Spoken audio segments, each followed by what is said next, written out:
हनुमान जी भगवान शिव के अवतार हैं, ये तो आप सबको पता ही होगा।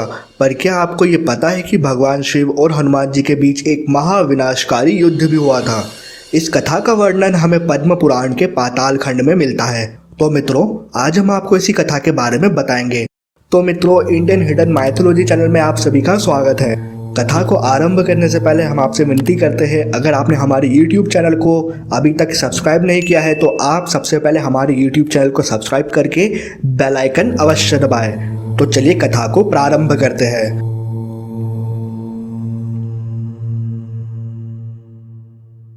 जब श्री राम ने अश्वमेध यज्ञ किया तो यज्ञ का घोड़ा घूमते घूमते देवपुर नाम के राज्य में जा पहुंचा। उस राज्य के राजा का नाम वीरमणि था। वीरमणि भगवान शिव का परम भक्त था और इस देवपुर नामक राज्य की रक्षा स्वयं भगवान शिव करते थे।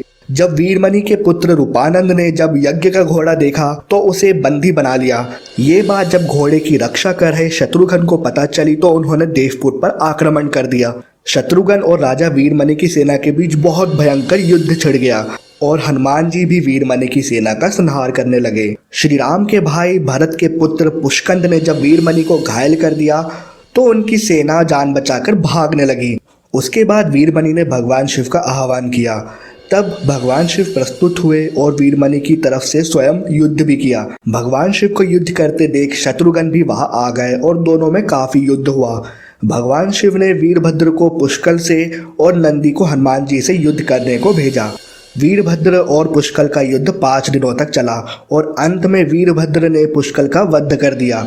ये सब देख शत्रुघ्न को बहुत दुख हुआ और शत्रुघ्न और क्रोधित होकर शिव जी से युद्ध करने लगे। उनका युद्ध 11 दिनों तक चला।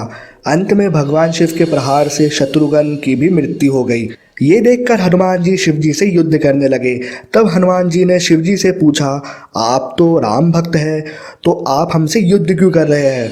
भगवान शिव ने कहा कि मैंने राजा वीरमणि को उसके राज्य की रक्षा करने का वचन दिया है, इसलिए मैं युद्ध करने के लिए बाध्य हूँ। इसके बाद भगवान शिव और हनुमान जी के बीच महाभयंकर युद्ध होने लगा। हनुमान जी के पराक्रम से प्रसन्न होकर भगवान शिव ने उनसे वरदान मांगने को कहा। तब हनुमान जी ने कहा कि इस युद्ध में भरत पुत्र पुष्कंद और शत्रुघ्न की मृत्यु हो गई है, तो मैं आपसे वरदान के रूप में पुष्कल और शत्रुघ्न का जीवन दान मांगता हूँ। तब भगवान शिव ने तथास्तु कहा और पुष्कल और शत्रुघ्न जीवित हो उठे।